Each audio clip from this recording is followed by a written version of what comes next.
Happy Friday. Happy Friday. Hi, guys. What's up, B. Strilla, JTrain? How y'all doing? What up, though? What it do? What it do?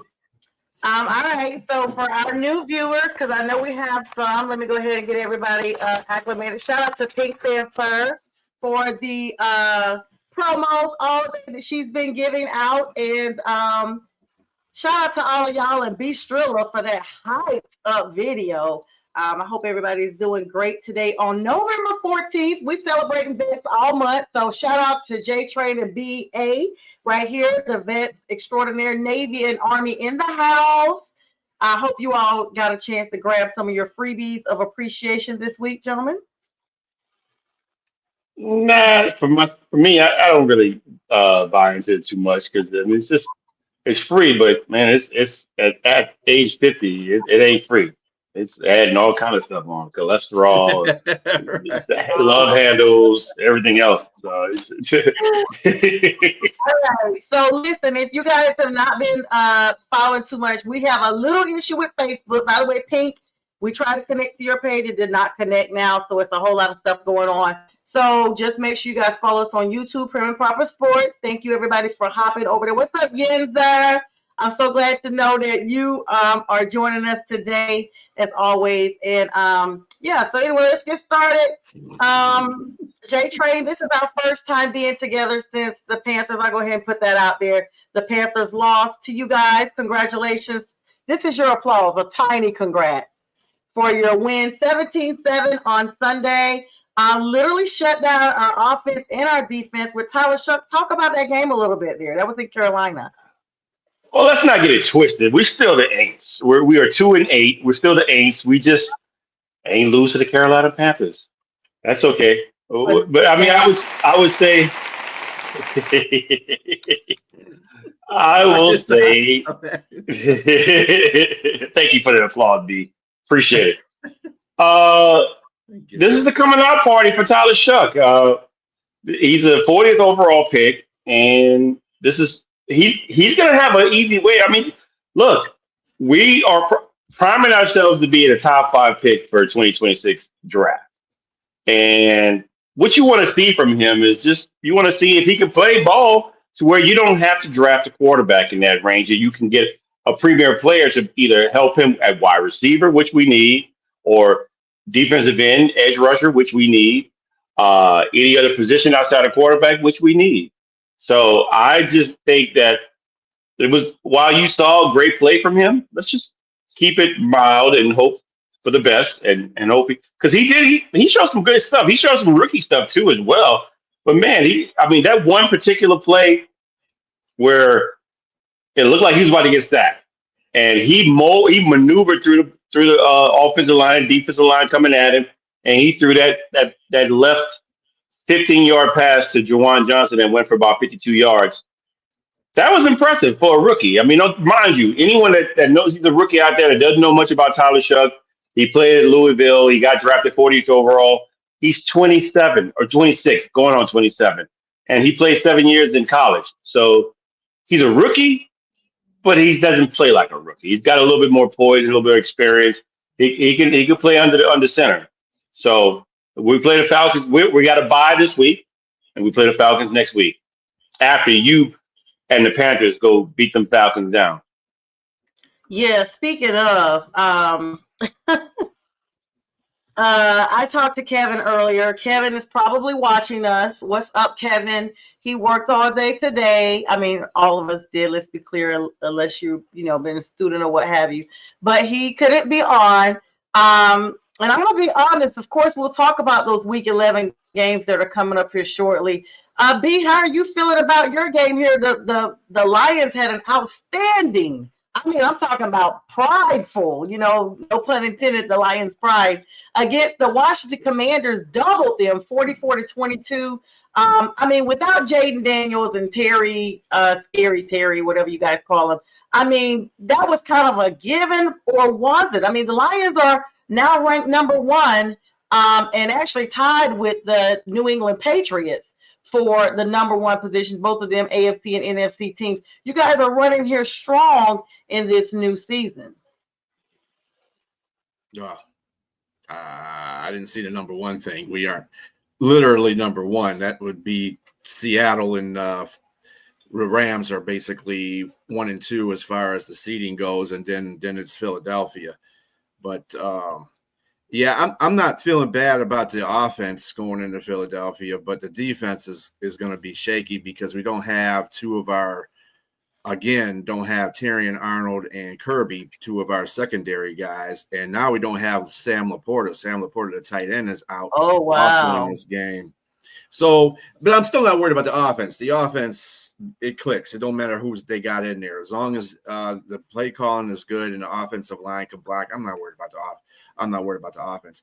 I am worried about the defense, though. So I think it's going to be a pretty fair scored, fairly not high, but like mid-range score game. It's going to play like a 27-24 or 28-25, 24 or something like that kind of game.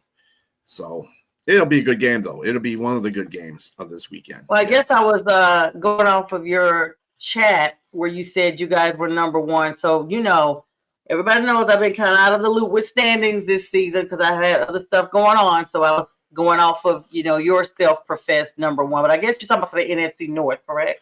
Yeah, NFC North. All right, well, see, that's still a feat in itself. Guys, I mean, this is just, we are officially started. We have started week 11. The Jets, of course, fell to the Patriots 27-14. Let's talk about that a little bit. Drake May, I mean, for mayor, a lot of people had little signs up and everything. Vrabel and the Patriots look like they have finally found their footing. I don't know if you guys got a chance to look at that game last night, but the Jets look like they were formidable for a little bit, and then typical Jets that we've seen this year. They failed to the Patriots, but it's always a nice little matchup with them because they are in the same division. But Drake May, y'all, I mean, outstanding yardage, outstanding performance. His O-line protects him solidly. What were your thoughts on that game? Mute. You're muted. Yeah, sorry about that. I like what Drake May is doing for the season. I mean, he's taking an uptick from his rookie year, where he had a little bit of up and down, but he's like really taking it to another level. And I think you got to give credit to his coaching. I think coaching matters as well, and adding a few extra pieces here. And they've added but I want to give credit to their run game, especially the rookie. The rookie had 3 touchdowns. He had 63 yards rushing, 30 yards receiving, and 2 rushing touchdowns and 1 receiving touchdown. So he really had a big game. And Henderson is just Travion Henderson is just really starting to blossom as well. And so that's just going to bode well for them. Albeit the Patriots haven't beat their wins outside of Buffalo really hadn't been. It's been against losing teams, but you can only play what's in front of you. And I just think that they're doing really well, and they're leading the division right now, aren't they? Mm-hmm. Yes, they are. Yeah. So, man, look, let me tell you, look out if they can win out, or maybe go 6-1 or 7-0. They're impressive. They're impressive right now. So, and Vrabel might be coach of the year with this. Wow. What's going on right now, because they made it around. Mm-hmm. What do you think, B? Oh yeah, I agree wholeheartedly with James. That's that New England team is, and they're impressive on defense. People don't realize. I pulled up a couple stats yesterday when I was talking about this game. I was like, dang, they're number 1 against Russia in Russian defense. Their defense is playing pretty solid too, and Stephon Diggs is blossoming in this offense. Congratulations to him and Cardi B. Anyway, yeah, they had this boy last night. Yeah, and they those uniforms last night. I think that I took that. I watched half the game. It was the Jets, but I thought the uniforms were kind of fly actually. They matched pretty well. I did not like them. You didn't like them? No, In I the felt end like they zone. looked like they had been like in the laundry and not properly laundered. It just looked really bad to me. I don't like that faded blue look. I'm like, what? Whoever keeps going these flashbacks in uniforms, like, and then the Steelers. Let's not even get me started on their uniforms. They were hideous. I mean, I don't know. Maybe because my team is just newer, I don't have the same appreciation that older teams have as far as their uniforms. But I was just like that. It literally looked like a prison yard. That's what their uniforms looked like. It looked like it was some type of You talk about yeah, they like have a a Bumblebee Department of one Correction too. somewhere. Yeah, the Bumblebee one is really bad. Oh, they're And horrible. then You can't even blink with Green Bay's those. got a bad one too. Green Bay's got the fake leather helmet things, and that's just hideous too. I was like, come on, just get rid of it. What do you guys They think? had What's those up, uniforms in Bo? 1934 for a reason. Yeah, yeah. What's up to Bo But Crouch joining us? Bo, what's going on? He is also one of our designers, has one of the shots designed that you see behind me. He's designed that. I mean, you guys, so what's going to happen with Justin Fields? This is his, what, third team? I mean, he was 15 for 26, only 116 yards, one tutty. And then the rushing yards, 67. Of course, on the opposite side, he was facing Travion Henderson for rushing yards. I mean, the running back, go figure. But Drake May put up 25 out of 34, over 200 yards, close to 300, 281 yards. I mean, there's just a total, it's not even a mirroring at this stage in the game for where Justin Fields is as a quarterback. His future probably suggests that he may be having clipboards in hand and splinters in cheeks because he might be riding the bench going forward. It's just, it's just not looking good, man. I don't know what to say. You And agree with this is that? three teams. yeah, we still talk about them, buddy, because those are Yeah. hideous. Right. And speaking of running through the scores, the Steelers lost to the Chargers. I don't think anybody saw that coming. I know I didn't. So they've now dropped two in a row. And Steelers fans are now basically having their buyer's remorse on Aaron Rodgers. You guys agree with that? I've talked to some Steelers fans off the record. And I mean, Aaron Rodgers is over 40 years old. He'll be 42 next month. So he's doing well for his age, considering he's a quarterback and the starting quarterback. But I mean, they only gave him 1 year to get his, what, together. What are you guys' thoughts on that? Because we are quickly approaching the end of that 1 year. Look, at this juncture, I am not an Aaron Rodgers fan because of all the craziness and stuff that's been going around with him.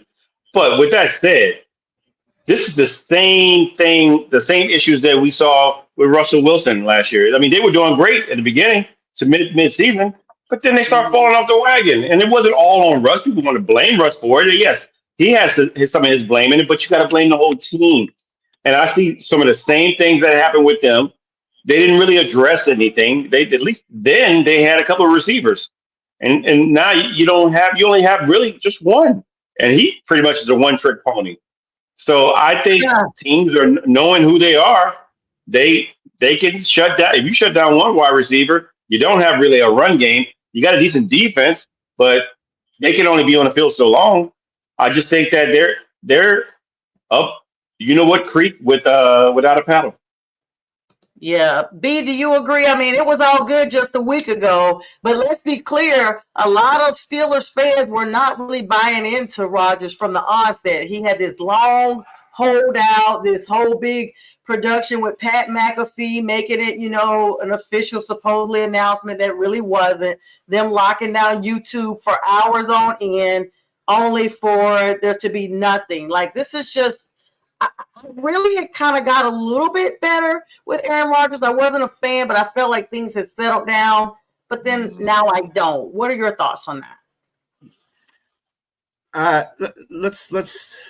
I mean, Aaron Rodgers is playing like he's supposed to be playing at his age. Okay, let's just put it that way. You're going to stop blaming Aaron Rodgers for everything on this team and start blaming that defense, which is like the highest paid defense in the league, and they're putting out the least amount of everything.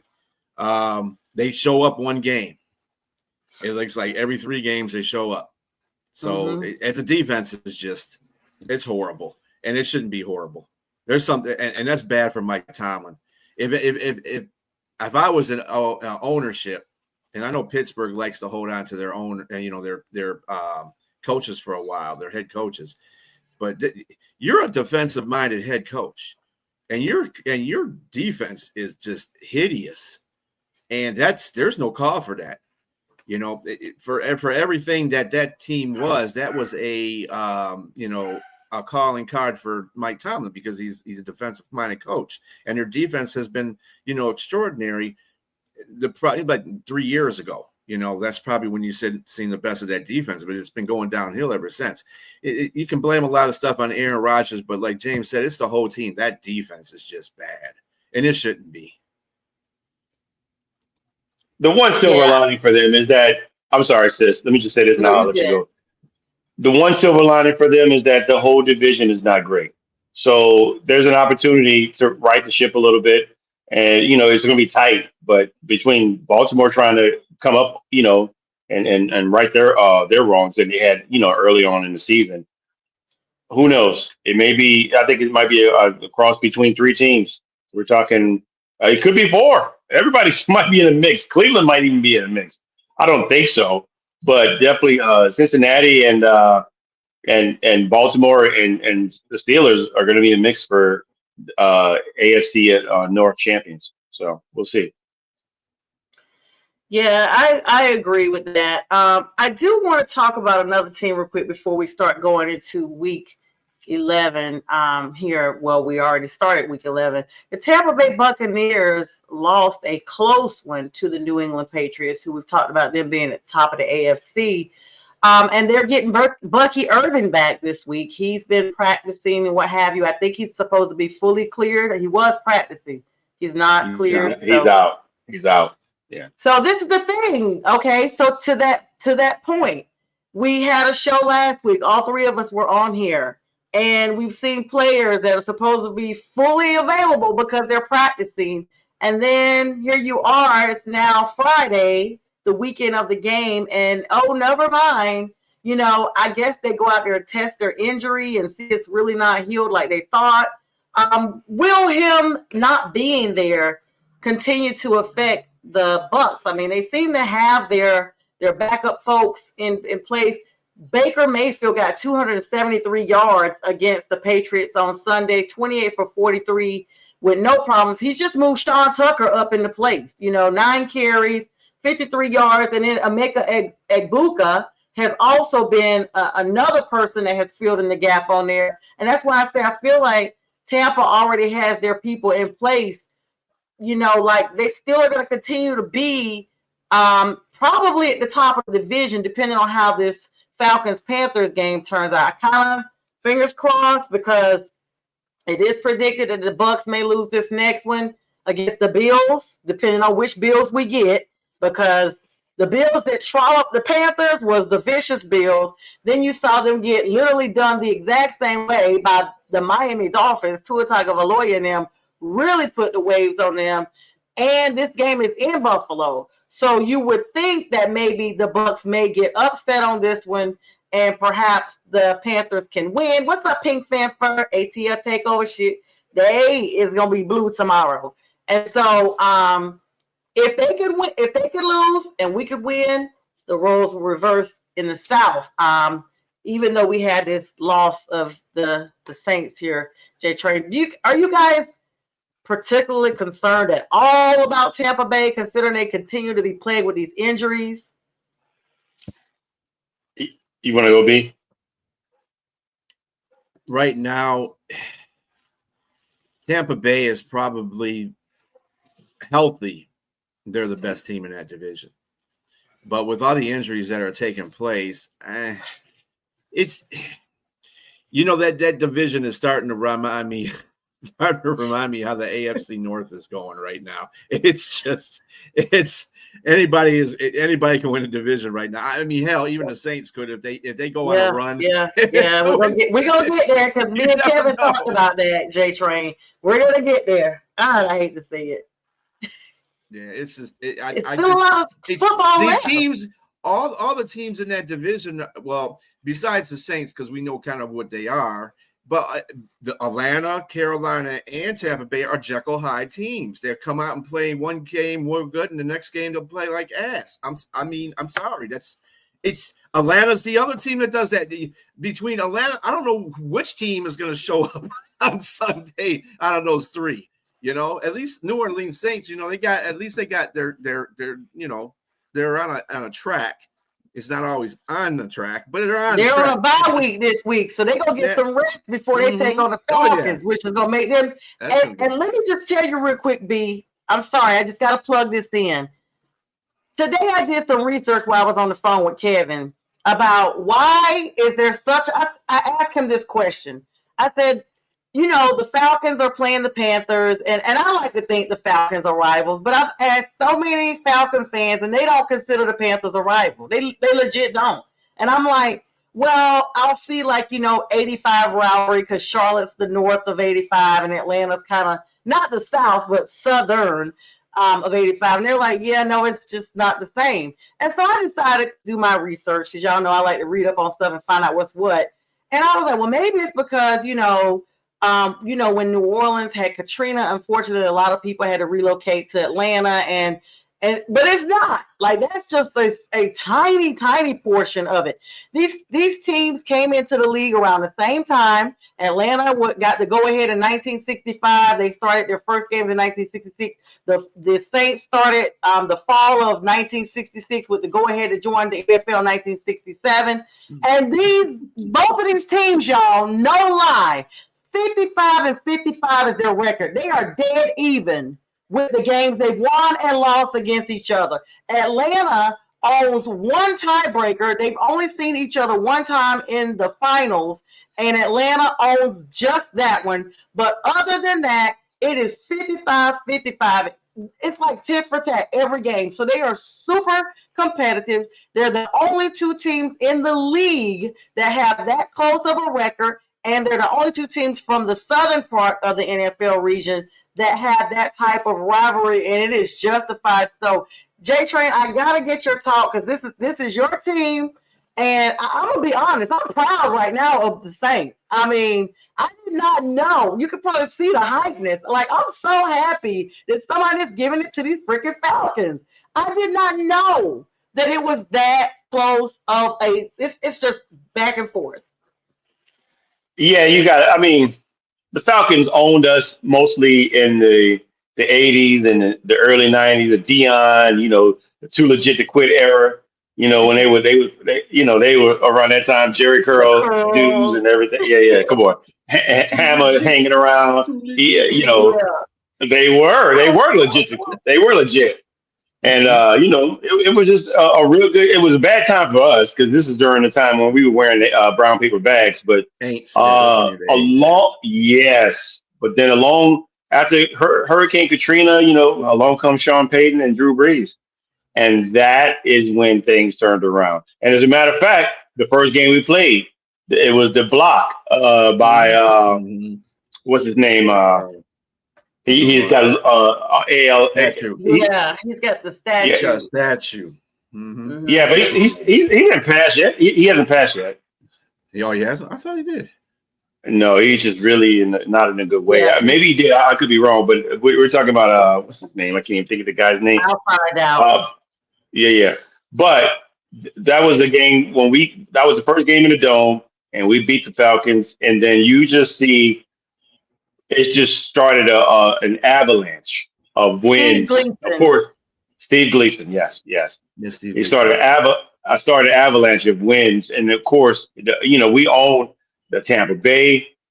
We owned Atlanta. We just didn't own the Panthers. We always had a hard time with you guys, but definitely owned them Dirty Birds, them Funky.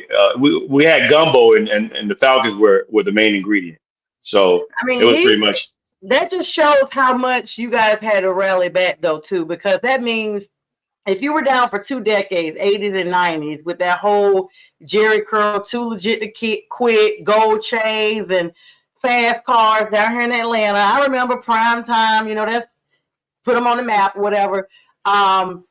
then that means y'all double work. And I respect people that come from behind way more than people that is automatically silver spooned it. If you already have the silver spoon advantage, I'm not going to, rally for you. But if you have literally dog fight your way back to an even matchup, that I always said I like Drew Brees. I'm not a Sean Payton fan. This might be a tiny Oh, he way for me to did. just go ahead and do this once again. What's up, Scott? But yeah, Steve Gleason is only 48 years old, Still, so he's yeah, still he's still alive. alive. Yep. He lives in He's just not in a Spokane, good way. Washington. He's not in a good way. Yeah, Right, he's right, still right. He alive. has ALS, but I mean that is just something I had to plug in, just as a little forethought. All right, of course, a couple more games to go through here before we, at the 30-minute, we'll start talking about our next week going up.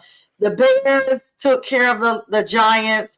Once again, the Giants just cannot get it together. I mean, they looked like they were trying to play, and to be honest, I'm shocked that the Bears struggled that much because Caleb Williams had been playing lights out.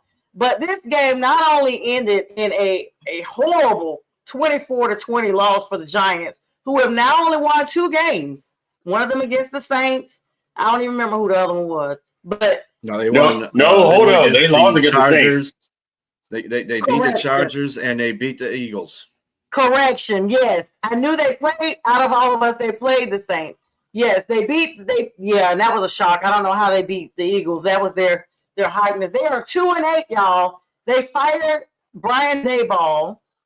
And as a matter of fact, they scored most of their points in the second quarter. Jackson Dart, 19 for 29, 242 yards. So he has an arm on him. And he was actually overthrew more than what Caleb Williams did, who had 220 yards. But then you got Tyrell Tracy Jr., who was there with him. Darius Slayton. We know that Scatterboo, their rookie, is out for the season, unfortunately. And then Malik Neighbors wasn't available as well.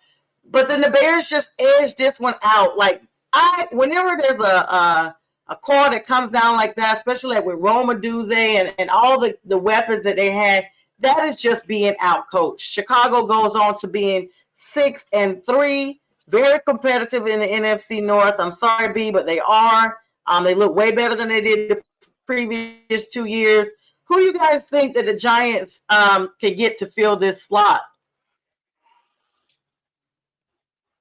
I mean, they got For no choice Dayball right being now. They're absent. 30-30, and they're, what, they got the intern coach right now. What coach is it? The offensive coordinator, the passing coordinator, or something like Jameis that. That's Winston taking is over. now getting the start. Yeah, Welcome again, back. they have no choice because Jackson Dart is in concussion protocol. He's going to be out this game. Yep. And then Russell Wilson has been demoted to third. And I'm surprised he hasn't just been put on a practice squad. But anyway, the Giants, yeah, I think that Daboll is the one that lost the last 2 games. When you have a team coming, you have to come from behind and play like that. That shows a lot of moxie for your coach. You can't lose when you're beating a team by 19 points in the fourth quarter. You can't lose that game. And they found a way to do it. And that's with Jackson Dart. So I don't know what's going on with the Giants. They're up and down. And, hey, I'm going to tell you this. I like the Bears. But let's not give them too many flowers yet. They came back against 2 terrible teams. And they should have lost to Cincinnati. They should have lost to Cincinnati. If Cincinnati couldn't tackle a tree, so that's the reason why they won that game. And then the Giants just self-destructed with Russell Wilson at the helm because Jackson Dart got concussed. And because the Jackson Dart was killing them. I mean, he was killing Chicago. Chicago's defense is not that good. They're not that what do good. you think, So, JTrain? Yeah, you're right, B. You're right. Giant situation. They're definitely going to need a marquee coach. They're going to need a big name. They had Dayball there. You saw what the record was. I think it was 21-48 or something like that. Had one good season with both Saquon Barkley and Mr. Indiana Jones, Daniel Jones, and both have gone on to better success. Gone on and doing better where they are. Right. So it doesn't look. It obviously somebody had to go, but it's going to be a problem to me. Why? Because I think it should have been a pair of people sitting on the curb looking for a job. It should have been the GM as well. And so when you say it was GM's job, you made some good draft picks, but you also had some bad ones too as well. I mean, we're talking about Evan Neal, terrible offensive lineman, and I don't like to discredit anybody in regards to their job. These people feed their families with the money they make, but he's just not good at his job. And that's like part of the problem is their offensive line wasn't on that great. And then you have the bad luck of having some major injuries to key players. Trust me, I know that personally last year with the Saints, with all those injuries that we had. And I think it's just unfortunately, Dayball just went haywire, trying to save his job, trying to put all his eggs in one basket with the quarterback, making sure, he doesn't go into concussion protocol, get in trouble with that. I just think that the Giants definitely need to have a big name come in and splash, and somebody like Rabel. They need to make that kind of move. Who's out there? I do not know. Maybe somebody from college, maybe somebody from UNC who has ties with the Giants. I was Could thinking be. about that. He already shot that down. They asked him Yeah, about that today. He shot it down. You mean they his say that. girlfriend did? His girlfriend did. They say He that. runs everything by her. I'm not going to say it's going to happen. I'm not going to say that he doesn't want to stay in college, but you offer somebody enough leverage. Maybe they get rid of the GM. You can come back in and do what you did with New England. You take the GM job and you take the coach's job. Might be they butter his bread, man, and he gets excited and go and takes the job. Who knows? But that's what the type of move that the Giants need to make to be relevant because they have a really good defense, but the defense can't do everything. The offense is the problem, and I think get some better draft picks. They're going to be in the top 5 draft pick as well, so they'll continue building, but it won't be anything without a marquee coach. I think. Yeah, speaking of, this is the time of season we start seeing, the writing on the wall. They used to wait for Black Monday right after Thanksgiving or whatever, but we're going to start seeing people getting their marching papers. That's going to segue me into our next half. The Atlanta Falcons versus Indianapolis Colts over in London this past Sunday morning. That game was winnable by Atlanta. I literally chalked that up to bad coaching. They should have not gone overtime. I feel like Raheem Morris should have used that timeout to avoid the 10-second runoff. They had 11 seconds on the clock. They were within field goal range then, and they could have used the timeout, had 1 second, spiked it, and gone for the PAT then and won the game. I knew as soon as he decided not to use the timeout and to accept the 10-second runoff, and they went overtime, I shook my head. I was like, that's going to be game. What are you guys' thoughts on that? 31-25, Atlanta is now 3-6. Colts, on the other hand, 8-2. I fully agree with you on that game. Don't get me wrong. Jonathan Taylor's a dog. Yes, he He is. is a dog. He is MVP caliber. 244 yards by himself. 3 TDs. He's going to be threatening. I'm telling you right now, at this point in the season, he's going to be threatening the 2,000-yard rushing record. He's also going to be threatening LT's TD record. I mean, he's putting them up. And so if they can't stop him, and if they continue to fix those little errors that Indiana Jones is throwing whips the other way, you need to be cracking the whip the right way. And I mean, for real, I just think that they're really good. But get back to Atlanta, man. Atlanta, it's the coaching. Coaching's bad. I mean, in this matter, there's too talented of an offense. In my opinion, you got too many first round draft picks to not win. And what really kind of solidifies that, even though they try to clarify it a little bit, is the post game talk of Michael Penix when they asked him those questions. He didn't have a good answer for that, and it was like I can't lean on my coaches. I can't lean on for any advice, pretty much, or that's what he was saying. There's nobody. He calls his old coaches, for advice about what to do and what not. That's not good. That's not good at all. That's a poor reflection of leadership of the regime that's in there right now. And to be honest with you, if it continues to go like that direction, the way they're going right now, if they lose to the Saints, I think there's going to be a clean up house. If they lose to the Saints, If they lose They Sunday, lose to J the Train. Panthers. If they lose Yeah. Sunday, he's out of there. yeah, Listen, that's the same thing. And I'm gonna get your comment, B, because I definitely want to hear your thoughts on this. When Dan Quinn got marched up out of there, they were playing us that day. I was watching that game. It was during the pandemic, and it was 2021. I mean, a little bit, I was at a cabin, I was watching it. The announcers was like, "Uh-oh, here comes Arthur Blank." Like, you could tell it was coming. He was like, he's coming down on the field. I'm like, oh, they about to march Dan up out of there like this. Sure enough, like, we are the coach killers. That's not the only time we've gotten the coach marched up out of there. If Raheem Morris does not, this means they have already dropped like 4 in a row. This will be their 5th loss in a row if they lose Sunday and at home. They are losing internationally. They are losing at home. They are losing away. If they lose Sunday in a divisional matchup, he won't even get to the Saints. They are going to take care of that at home. They're not going to even waste his plane fare going to New Orleans. I guarantee that. B, what are your thoughts?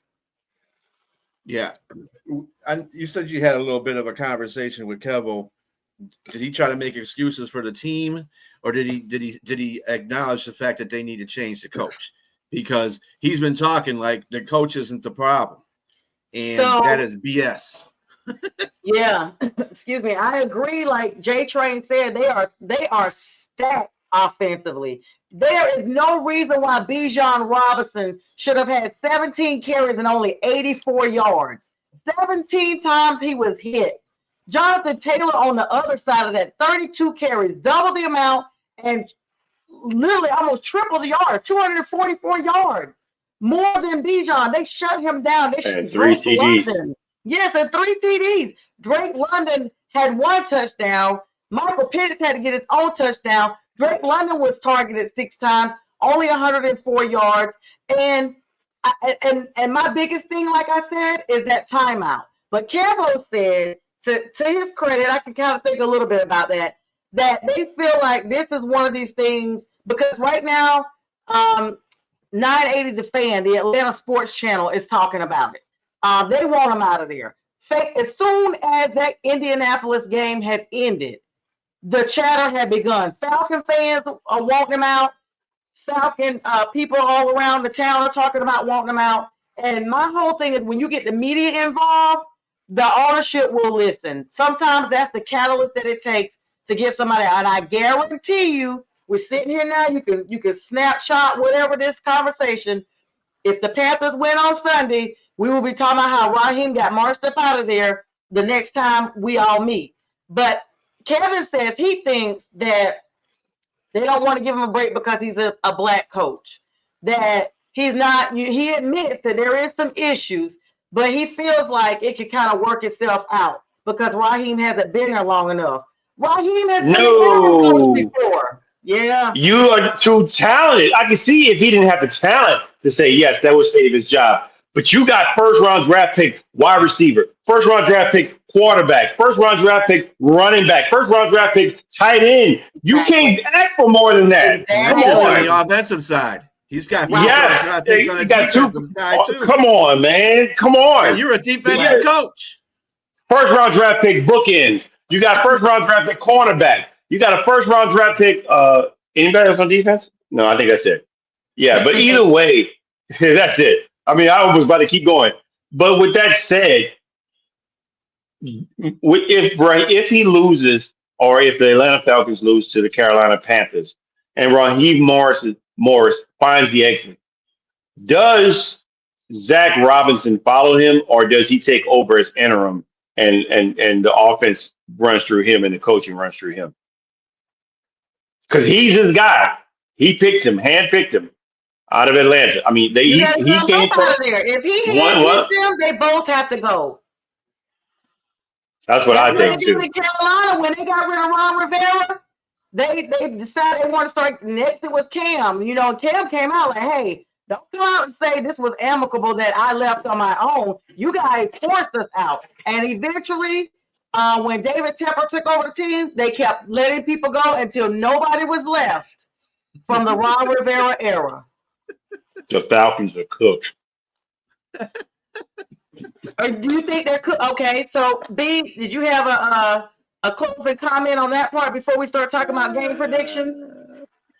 Well, as far as Zach Robinson is concerned, I think what Atlanta will do, they'll probably fire if they lose to the Carolina Panthers. They'll probably fire Raheem and make Zach Robinson the intern coach just to see if he's got what it takes to be a coach.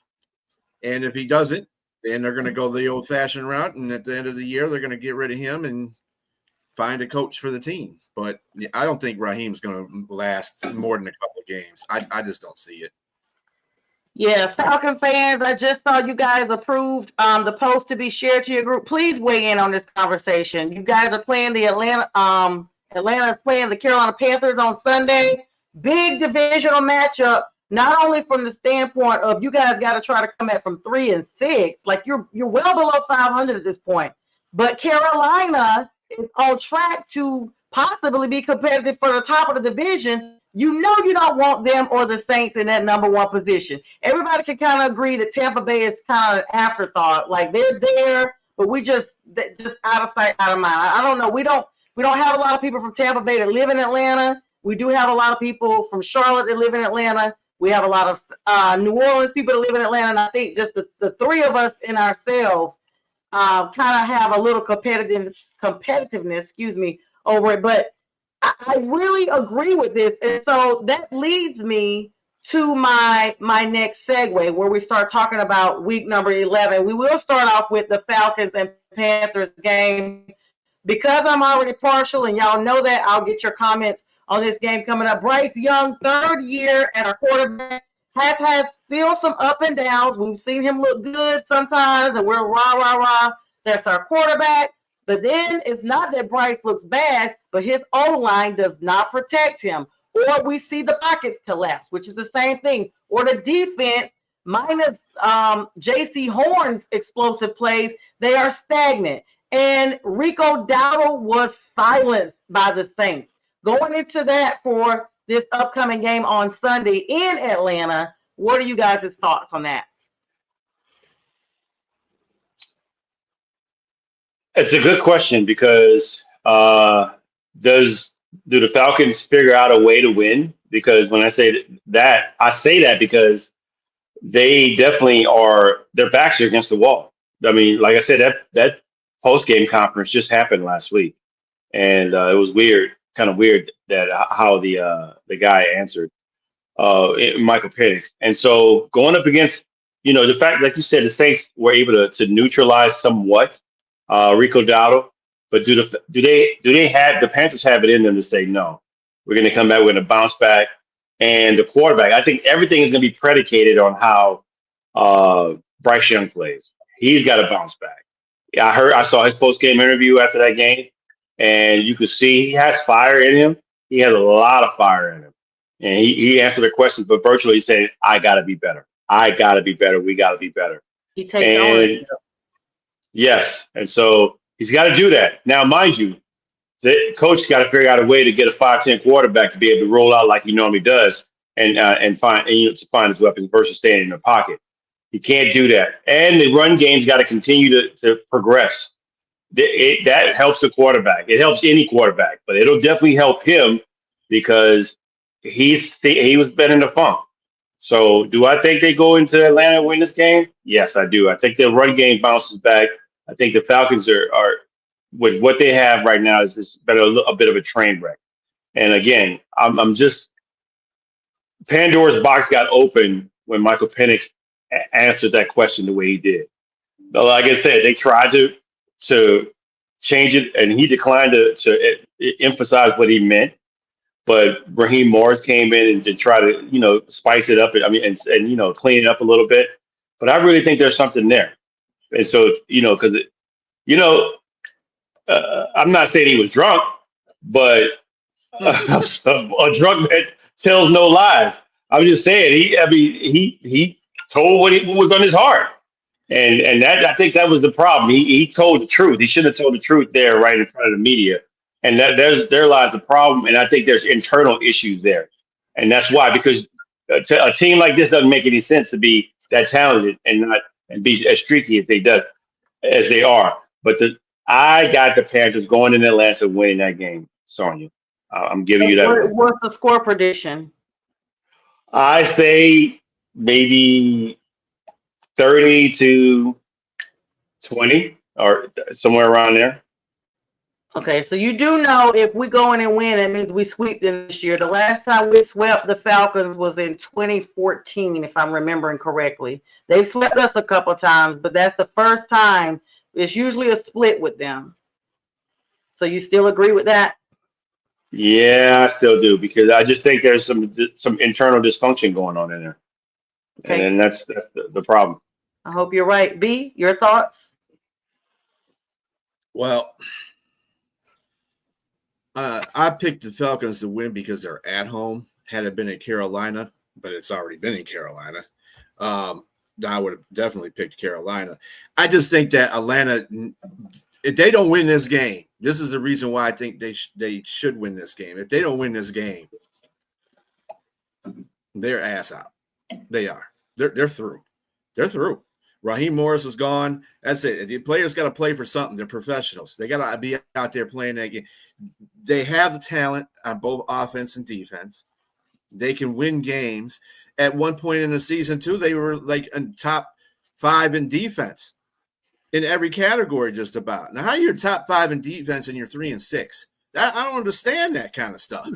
And with on Carolina's point is, again, it's another team that shows up one week and doesn't show up the next week. They show up against Green Bay, but they can't show up against New Orleans at home. Come on. I mean, you know what I'm saying?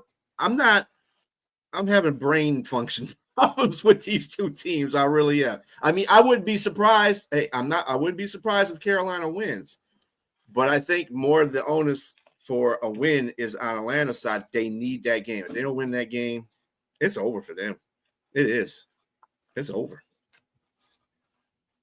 I don't think. What's your score prediction?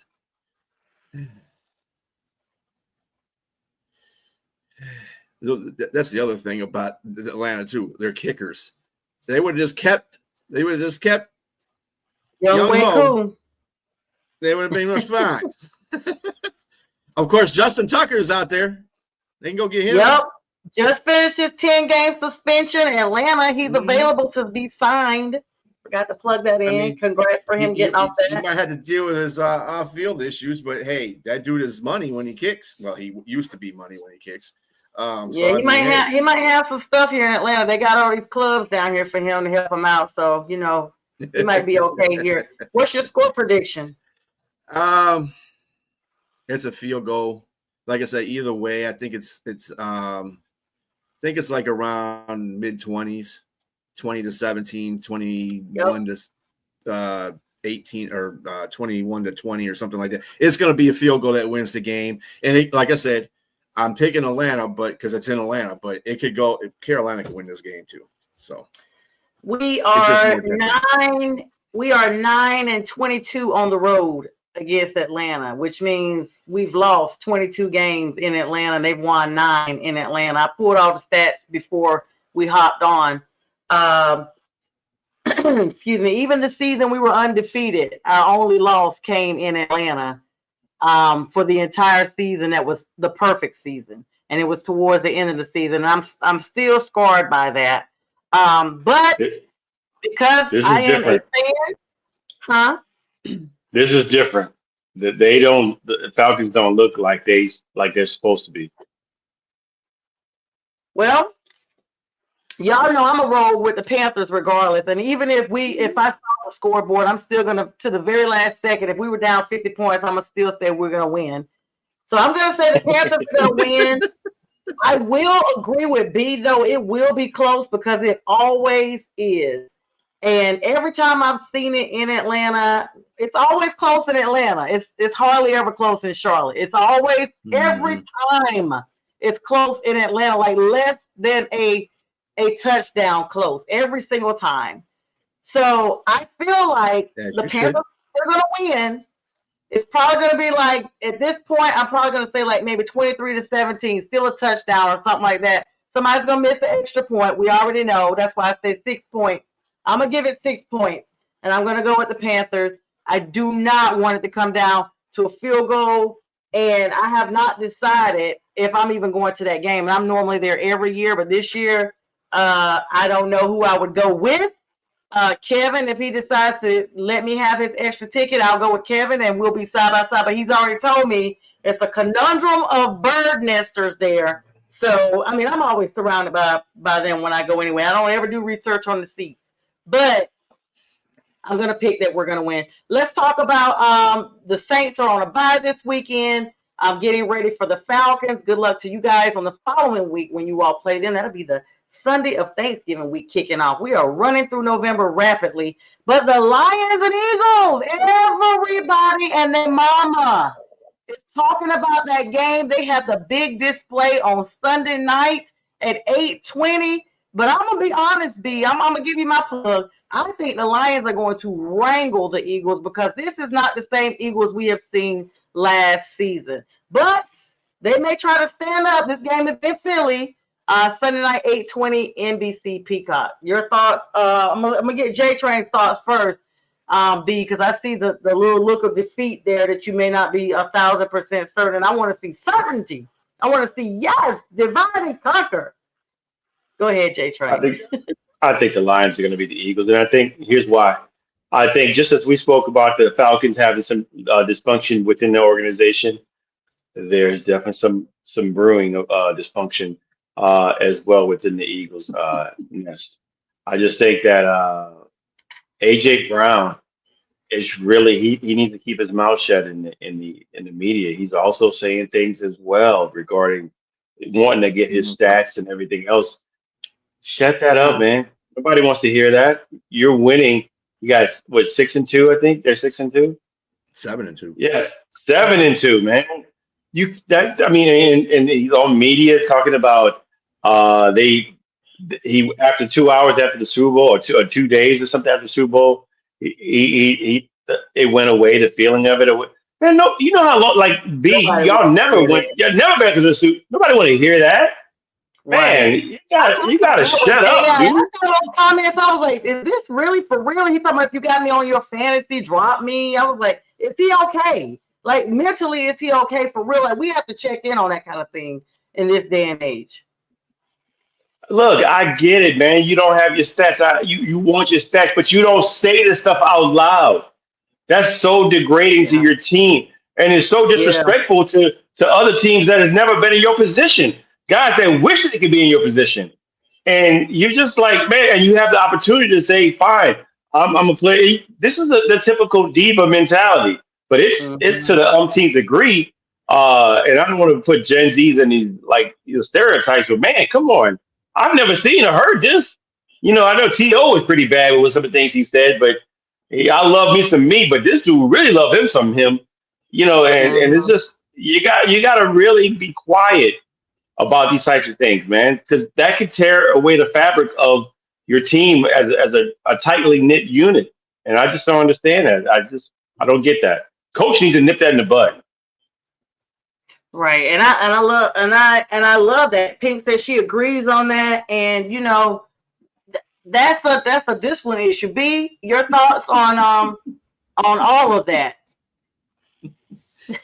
Go ahead, Pink. Yeah, they need some help. Pink is a social worker for real. She with that life. She need to go up there. Yeah. I'm gonna tell you something. I think AJ Brown.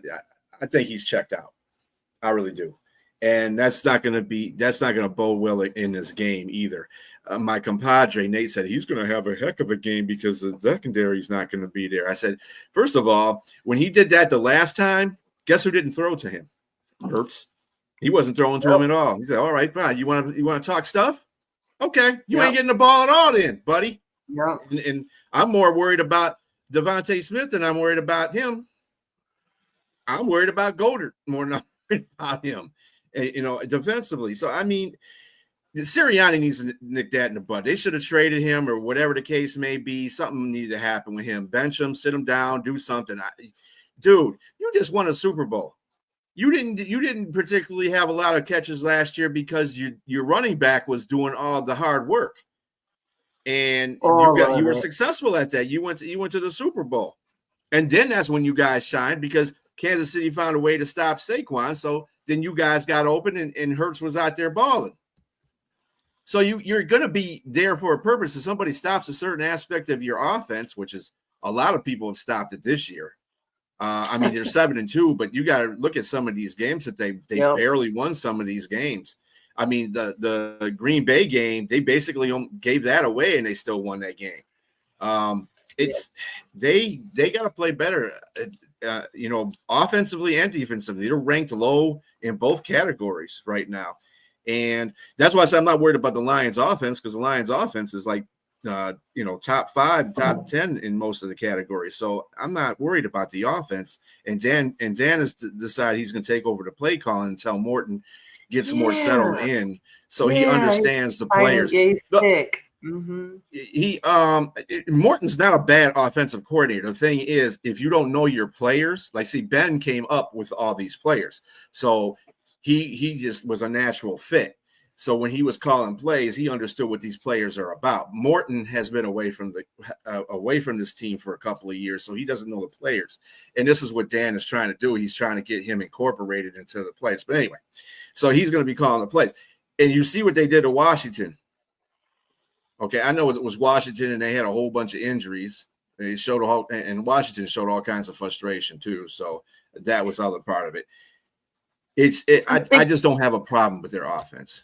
When you think about scores, so obviously you're saying you all are going to win. What's your score prediction? Somewhere between 27-20. It's going to be a mid-level game again. 27-20, 30-27 at the highest to me. I think they're going to win by a field goal. I just don't see I just don't see that fire. I mean, they're winning they're walking through games. That's one thing about Philly. When you're a good team and you have that talent on offense and defense, and you've been to a Super Bowl, you're sleepwalking through your season, basically. That's what they're doing. They're sleepwalking through their season, and they're still 7-2. Think about that. That's the other dangerous part. It's kind of like looking at Kansas City. I was just about to say. Everybody says, "Oh, they're not that good this year," blah blah blah, and then they end up in the Super Bowl. So I mean, there you go. And it's the same thing with Philadelphia. So the advantage that Philadelphia has is being at home, and somewhere most of the Lions have never played at before in Philadelphia. So it'll be a challenge, but I think the Lions can get it done. I think they can surprise Philadelphia a little bit. They haven't seen anybody as fast as Jahmyr Gibbs out there. Josh Jacobs, he's a bulldozer, but he's not fast like Jahmyr. Jahmyr can just shake you. So I just think on that we got faster weapons. So JTrain, you agree? We got about a few seconds left here. 24-21 Lions. And Pink says she would love to see the Lions in the Super Bowl. So would I, and I know it's long overdue. Definitely wishing your team good luck. Eagles fans, we're sorry in advance. Falcons fans, we are not sorry in advance. We do. And JTrain, enjoy your break. Everybody, thanks so much for the likes, loves. Thank you so much, Pink Fanfare, for the production behind the scenes. And thank you to all the commenters. This show will re-air at 2 a.m. live on the replay. So if you don't see the live button, don't worry. We were here at 9 p.m. And Bistrilla and JTrain will be live tomorrow morning at 8 a.m. with Jack Hirsch for the debate show. Sunday morning, big Sunday morning sports show, 8 a.m. to 10 a.m. Eastern Standard Time. With that, all the vets, thank you again. And everyone else, have a great week and enjoy.